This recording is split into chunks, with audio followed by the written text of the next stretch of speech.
जय हिंद साथियों। आप सभी का SP Thakur crazy trick classes के यूट्यूब चैनल में हार्दिक स्वागत है। दोस्तों, आज वीडियो में बात करेंगे विश्व इतिहास से संबंधित महत्वपूर्ण टॉपिक फ्रांस की राज्य क्रांति। इससे संबंधित सभी महत्वपूर्ण एनसीईआरटी वन लाइनर फैक्ट को जानेंगे, जो कि विभिन्न प्रतियोगी परीक्षाओं हेतु अति महत्वपूर्ण रहने वाले हैं। तो चलिए दोस्तों, वीडियो शुरू करते हैं। वीडियो में आगे बढ़ने से पहले वीडियो को लाइक और चैनल को सब्सक्राइब जरूर करें। तो सबसे पहले फ्रांस की राज्य क्रांति किसके शासनकाल में हुई थी? तो लुई 16वां के शासनकाल में सर्वप्रथम फ्रांस की राज्य क्रांति होती है। फ्रांस की राज्य क्रांति कब हुई थी?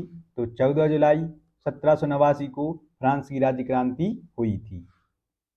समानता, स्वतंत्रता और बंधुत्व का नारा कौन सी क्रांति की देन है? तो फ्रांस की राज्य क्रांति की देन है। फ्रांस में राष्ट्रीय दिवस मतलब कि स्वतंत्रता दिवस के रूप में कब मनाया जाता है? तो 14 जुलाई को मनाया जाता है, क्योंकि फ्रांस में 14 जुलाई 1789 को सर्वप्रथम फ्रांस की राज्य क्रांति की शुरुआत हुई थी। राष्ट्रवाद की पहली स्पष्ट अभिव्यक्ति कौन सी क्रांति के साथ हुई? तो फ्रांस की राज्य क्रांति के साथ में सर्वप्रथम राष्ट्रवाद की पहली अभिव्यक्ति व्यक्त होती है। राजा की निरंकुशता एवं स्वेच्छाचारिता पर अंकुश लगाने के लिए फ्रांस में कौन सी संस्था सक्रिय थी? तो पार्लरमा संस्था सक्रिय थी। फ्रांस की राज्य क्रांति में सर्वाधिक योगदान देने वालों में से कौन चर्च का विरोधी था? तो जो बाल्टियर थे, यह चर्च के विरोधी थे। वर्साय के शीश महल का निर्माण किसने करवाया था? तो वर्साय के शीश महल का निर्माण लुई 14वां के द्वारा करवाया गया था। टेले तथा टी थे क्या थे? तो एक प्रकार के कर थे, यानी कि टैक्स थे। जो कि टेले एक भूमि कर था और जो टी थे था वह क्या था? एक धार्मिक कर था, जो कि चर्च को देना पड़ता था। फ्रांस में प्रजातंत्रात्मक शासन पद्धति का समर्थक कौन था? तो जो रूसे हुए हैं, उन्होंने फ्रांस में प्रजातंत्रात्मक शासन पद्धति का समर्थन किया है।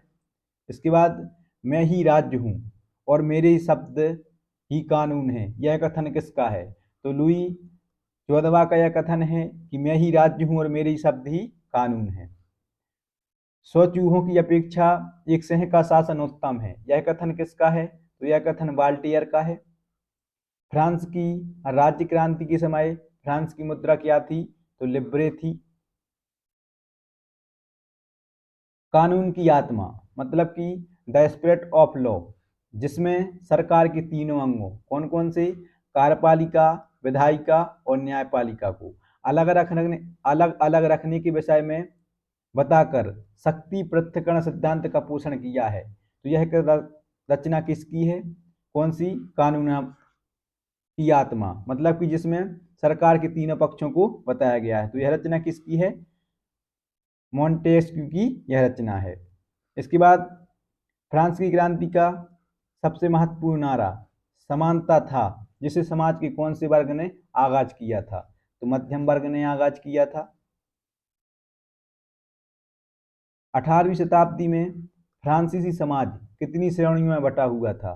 तो 3 श्रेणियों में बटा हुआ था। प्रथम श्रेणी जिसमें पादरी आते थे, द्वितीय श्रेणी जिसमें अभिजात वर्ग आता था और तृतीय श्रेणी जिसमें देश की 90% जनता आती थी। स्टेटस जनरल के अधिवेशन की शुरुआत कब हुई थी? तो 5 मई 1789 को स्टेटस जनरल के अधिवेशन की शुरुआत होती है। इसके बाद मापतोल की दशमलव प्रणाली किस देश की देन है? तो यह फ्रांस की देन है। सांस्कृतिक राष्ट्रीयता का जनक किसे कहा जाता है? तो हार्डर के लिए सांस्कृतिक राष्ट्रीयता का जनक कहा जाता है। लुई 16वां फ्रांस की गद्दी पर कब बैठा था? तो 1774 में बैठता है। लुई 16वां की पत्नी मैरी एतवानीत कहाँ की राजकुमारी थी? तो ऑस्ट्रिया की राजकुमारी थी। सोशल कॉन्ट्रैक्ट तथा लेटर्स ऑन इंग्लिश किसकी रचना है? जो सोशल कॉन्ट्रैक्ट है यह रूसो की रचना है और जो लेटर्स ऑन इंग्लिश है यह वाल्टेयर की रचना है। नेपोलियन का जन्म कब और कहाँ पर हुआ था? तो नेपोलियन का जन्म 15 अगस्त 1769 को होता है। और कहाँ पर होता है? तो कोर्सिका द्वीप की राजधानी थी क्या? अजासियो। अजासियो में नेपोलियन का जन्म होता है। नेपोलियन के पिता का क्या नाम था? तो नेपोलियन के पिता का नाम कार्लो बोनापार्ट था। के बाद नेक्स्ट है कि फ्रांस में डायरेक्टरी के शासन का अंत कब हुआ था? तो 1799 में हुआ था। नेपोलियन फ्रांस का सम्राट कब बना था? तो 1804 में यह फ्रांस का सम्राट बनता है। सर्वप्रथम इंग्लैंड को बनियों का देश किसने कहा है? तो नेपोलियन ने सर्वप्रथम इंग्लैंड के लिए बनियों का देश कहा है। आधुनिक फ्रांस का निर्माता किसे कहा जाता है? तो आधुनिक फ्रांस का निर्माता नेपोलियन के लिए कहा जाता है।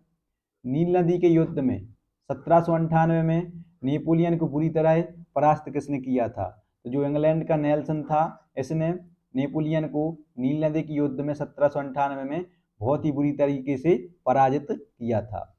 नेपोलियन ने ट्रेफालगर का युद्ध कब लड़ा था? तो यह 1805 में लड़ा था। नेल्सन के साथ में ही लड़ा था, जिसमें नेल्सन मारा जाता है, लेकिन फिर भी नेपोलियन की हार हो जाती है। नेक्स्ट इसके बाद नेपोलियन ने बैंक ऑफ फ्रांस की स्थापना कब की थी? तो 1800 ईस्वी में की थी। नेपोलियन को 18 जून 1815 में वाटरलू के युद्ध में पराजित कर बंदी बनाकर कौन से निर्जन द्वीप पर छोड़ दिया गया था? तो सेंट हेलेना द्वीप पर इसको छोड़ दिया गया था, जहां पर नेपोलियन की मृत्यु 1821 में हो जाती है। नेपोलियन के जो कानूनों का संग्रह है वह करवाया था, तो उसे किस नाम से जाना जाता है? तो नेपोलियन ने कानूनों का संग्रह तैयार करवाया, जिसे किस नाम से जाना जाता था?